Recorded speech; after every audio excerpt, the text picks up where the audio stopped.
Welcome to Discovering. Tonight it's a trip to Sawyer Lake, just north of Channing, for the 43rd annual Tip-Up Town. Yeah, no, that's a northern bass. You ask my dad.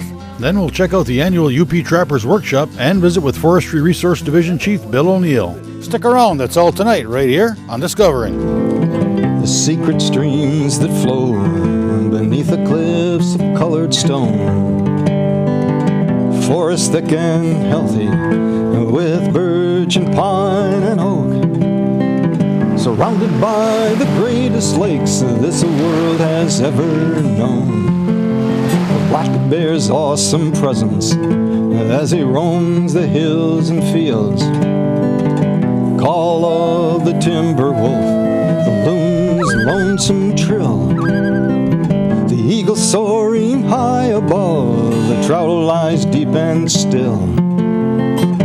These are what I treasure, the only way I measure feelings that I have for this fine land.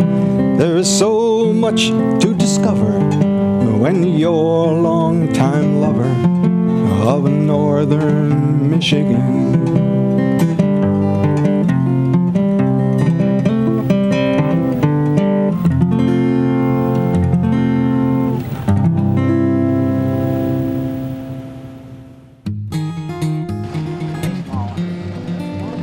See where we're at in the adult, right?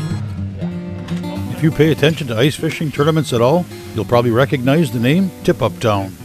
Fishermen and women have been drilling holes in Sawyer Lake for this tournament for nearly half a century. The tournament is put together by a dedicated crew from the Sagola Township Sportsman's Club. Well, this is our annual Tip-Up Town fishery, and we have it pretty much every year, ice permitting. We don't get summer weather this time of year, hopefully, but we do real well out here. The kids have a heck of a good time. They win a lot of nice prizes. The adults win money. It's a group deal. Everybody pitches in and does their part.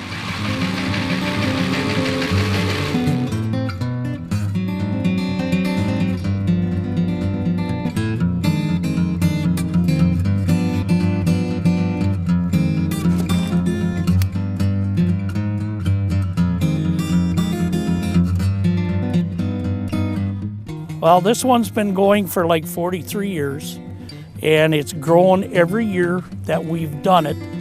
And I've only been here, this would be my 4th year, and it just amazes me how the local people, plus we have people from out of state, we've had people from Florida, Louisiana, that actually have vacations and come up here just to go to this fishing tournament because they think it's pretty neat for them. They don't do that stuff where they are. And we try to help them out as best we can.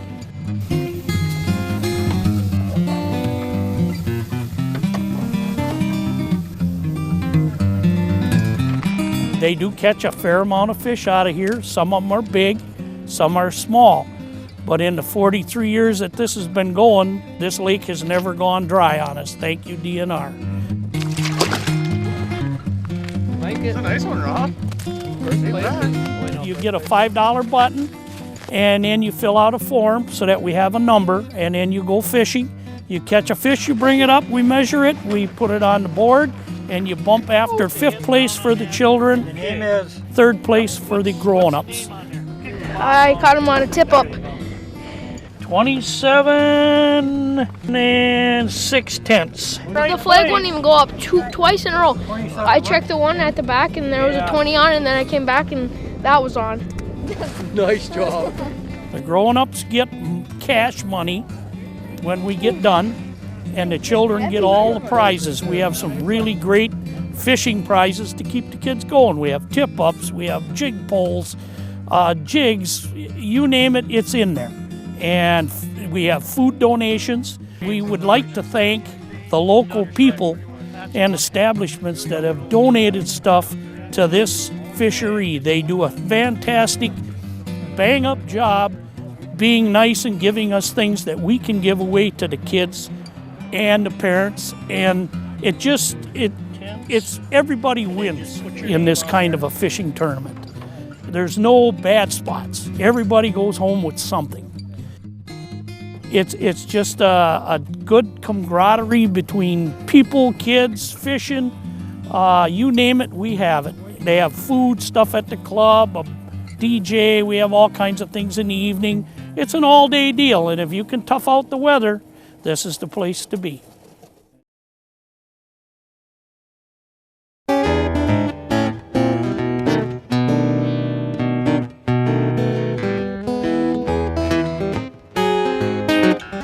Fishing is fishing, but ice fishing takes a bit more work. Firstly, well, the lake is covered with ice, so moving from spot to spot is a bit more complicated and time-consuming than it would be in a boat on open water. In a boat, the diameter of the area you can fish is limited only by the distance of your cast. With ice fishing, you cover an area a few feet wide through an 8 or 10 inch hole. Moving means drilling holes and hauling your gear to the next spot. And of course, ice fishing means winter, and winter means cold. But there are many ways to eliminate, or at least compensate for, the temperature factor. Wearing good warm clothes can make a day of sitting on the ice tolerable and actually comfortable. Step that up a notch and add in some form of shelter. Shelter comes in many forms. Keep it simple with a portable shack. It separates you from the elements and, well, it's portable. Many ice fishermen get a bit more permanent and take up residence in their favorite spot on their favorite lake. Once you graduate to this level of shack style and convenience, the sky is the limit. Simply convert an existing structure into your new home away from home. Move into the neighborhood with a self-designed and constructed good old-fashioned built-from-scratch ice shack. Or you can move into the luxury level. A spacious condo with holes in the floor. Your own personal wintertime lake retreat. Add in the ultimate accessory package. Throw on some chili and a movie, relax, and catch fish.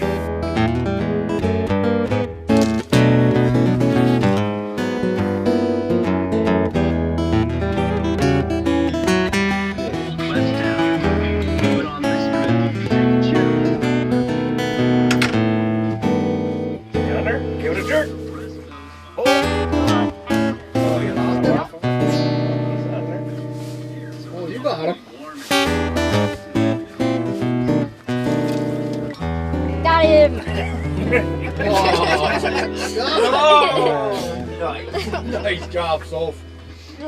Well, for the fish in this tournament, we have northern, bluegill, perch, walleye, and crappies.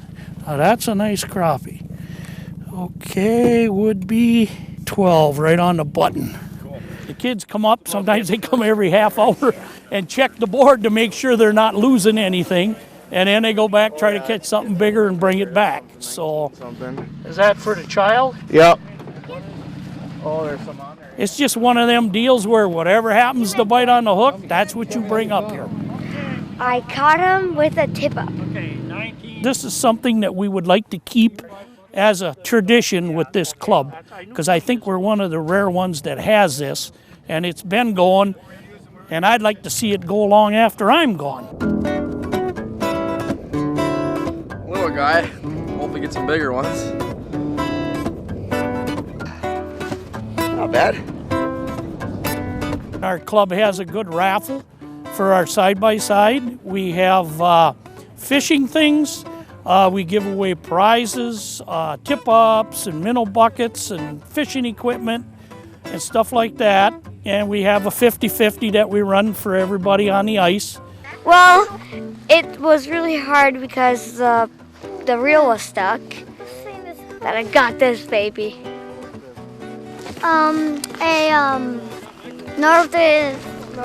Northern bass. Yeah, no, that's a northern bass. You knocked my bass. And I got it from my tip up. I've been getting a lot of flags here and there. It's just started to slow down, but we just got one here, pulled it up, didn't get anything though. Almost had one.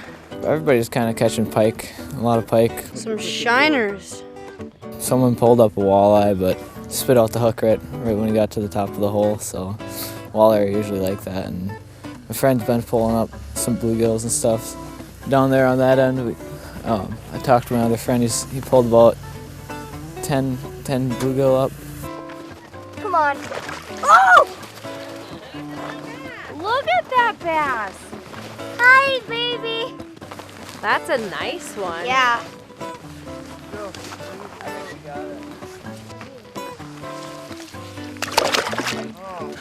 To me, this is just like a summer enjoyment. I enjoy being out here with the children, and I learn stuff from them and they learn stuff from us. But it's just one of those things. It's a Yooper tradition. Up is the hot spot. Oh man. Literally. Is it? Oh my gosh, his eyes is great. I never know that. Well, her tip up is literally like the hot spot. That's the hot spot? Yeah. Yeah, I caught a lot of fish. It's awesome.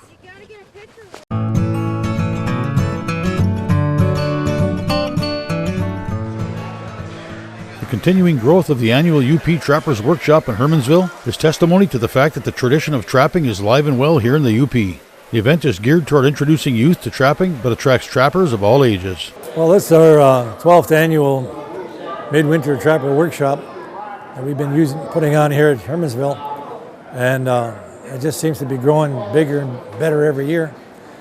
We've been gearing it for the youngsters, basically. It started off as just a thought to have something for everybody to come out in the winter, trappers to get together and tell tall tales and exchange stories, but as it developed, we just kept working into the youngsters. So now it's designed to give out, we're trying to give out whatever we can to get the young kids involved. 782. Basically, we give out weasel boxes with a trap in it, some lure, and we give out anywhere from 100 to 120 weasel boxes a year, and these kids go away with a big smile on their face, and next year we hear some stories about they came back and how they set the trap and they finally got their first weasel. And now they're asking about how to skin that weasel and what to do with it. So it's an ongoing growth thing. So that's what it's all about. We want to get those kids out there and get them used to getting in the outdoors and enjoying some of the things we have here in the UP. And of course, as you get a little older, we get them into maybe some muskrat trapping, mink trapping, and get them used to doing some of that stuff. And the parents get involved, and it's a family-oriented thing, and that's what we're trying to really accomplish here, is to get the families involved and keep the tradition alive, because a lot of us old-timers are getting to the point where it's getting pretty hard for us to keep it going. So we want the young group to come along, and especially with our trapping organizations. We need members. We need more people to come to our meetings and get involved, because we have to have numbers to get our issues going and make sure that these kids understand the value of getting out there and being involved in trapping as a sport and as a fun thing to do. And once they get involved, the young kids, usually they hang with it. So it's a good thing, and we have a real good turnout here and every year, and kids are going away happy, and that's the main thing. We got a lot of good prizes donated from a lot of the vendors and different people that donate related articles. We can give away everything from hunting supplies. We have a pellet gun we're going to give away for a lucky kid that draws his name out. So we have a raffle going on at the end here, and it's all free. Kids come in, there's no charge. And so they go away with some good items and hopefully a good experience. And hopefully they come back again next year and we can keep the thing going. And as this thing developed, not only do the kids come here to benefit, but the older trappers come in. We talk to guys that are all over the UP that come in and have a chance to get supplies. We have vendors, 2 good vendors here. Scott Burton from Manistee and Richard Clark from down in Coleman, Wisconsin. We have a fur buyer here with Skunk Creek Furs, buys furs from Gladstone. So the trappers can bring pelts if they want to sell them, and they can get trapping supplies. And we have some great demos. We demonstrated weasel trapping, mink and muskrat trapping. And Richard Clark is doing a great demo on fur handling, skinning, pelting, putting up the furs. So, it's not only just for the kids. The kids get a lot out of it, but We have a lot of old timers like myself that come in here and swap stories and go away with some good ideas and some good supplies. So it's a nice winter thing to do, and we enjoy it.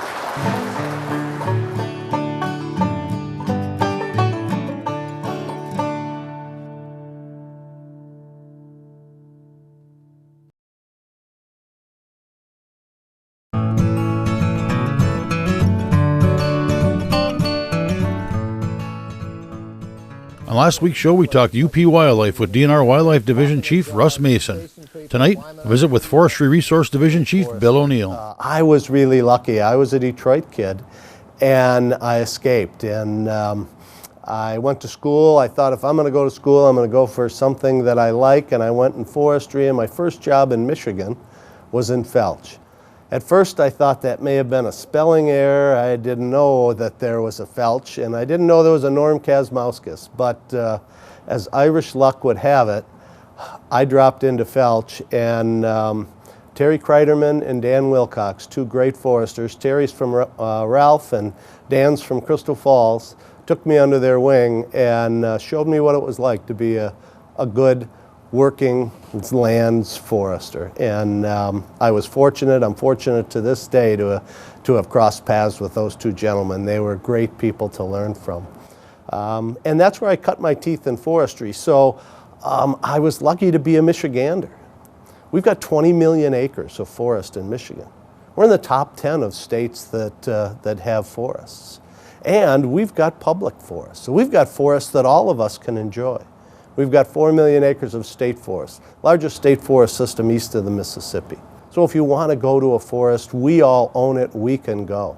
We also have 3 million acres of national forest. So if we want to go to the Hiawatha or the Ottawa, we can go there and see what public forests look like from a federal perspective. And then we have 2 million acres of commercial forest. That's private land that the owners get a tax break for managing it for forestry, and we as the public get the opportunity to hunt and fish on those lands. So there's a significant amount of public land in Michigan that we can all enjoy, and that's managed for forest resources. And that's important in Michigan.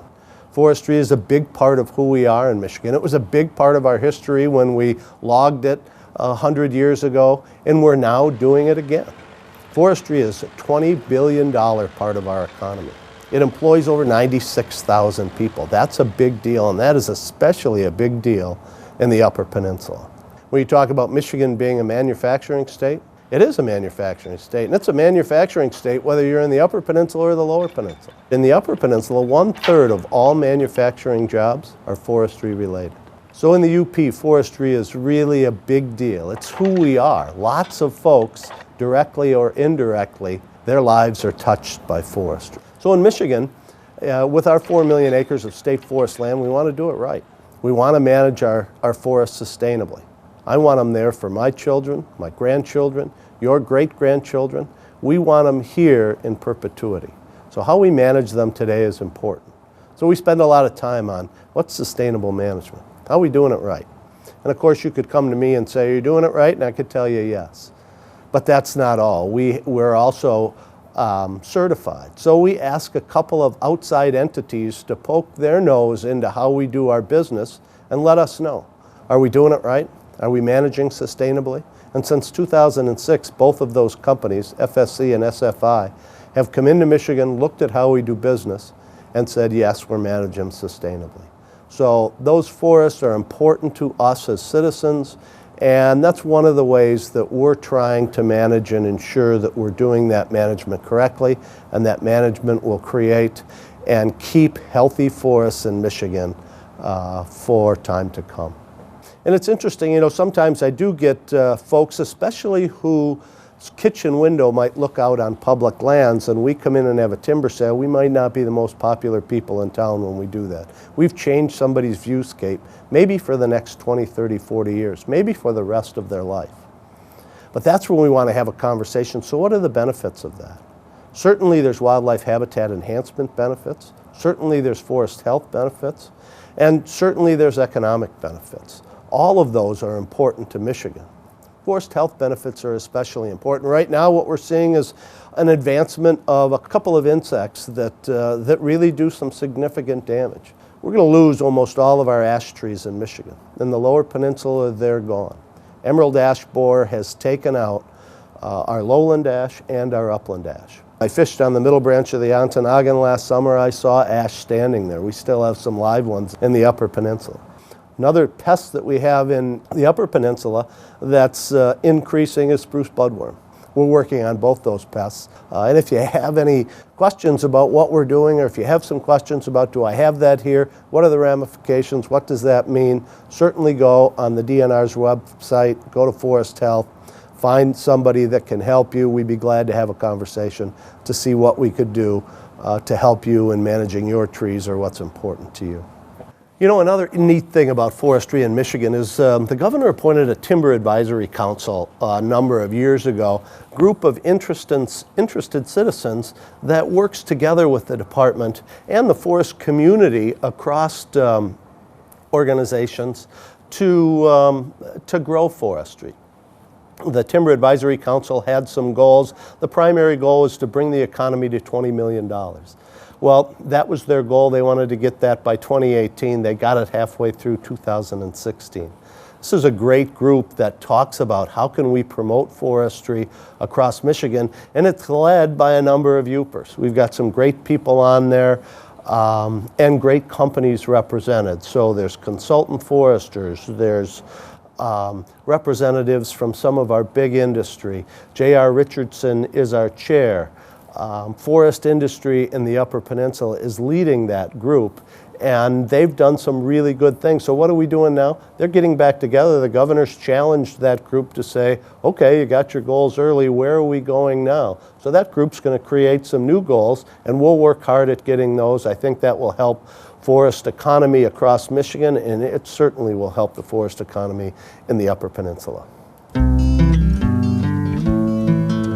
Well, that's it for tonight. If you'd like to keep tabs on what's coming up on Discovering or see where we've been, go to 906outdoors.com. Thanks for watching, and we'll see you next week right here on Discovering.